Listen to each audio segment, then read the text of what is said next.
कविताको शीर्षक सङ्ग्रहालय। अब फेरि नजिकिनका लागि हाम्रो सम्बन्ध निकै नाजुक अवस्थाबाट गुज्रिसकेको छ। मैले तिमीमा देखेको संसार तिमीले अरू कसैमा देखेको कुरा सत्य हो।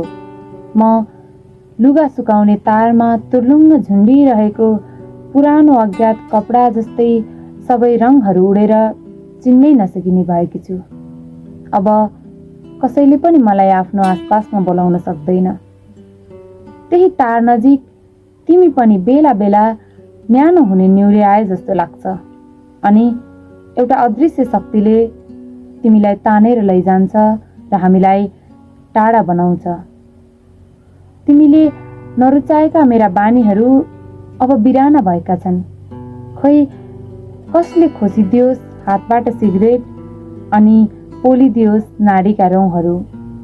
मैले उडाउन नसकेको धुवाले अझै छेकिरहेको छ तिमीलाई। पानीका ठुला छिटाहरूले पनि हामी बीचको आगो निभाउन सकेनन्।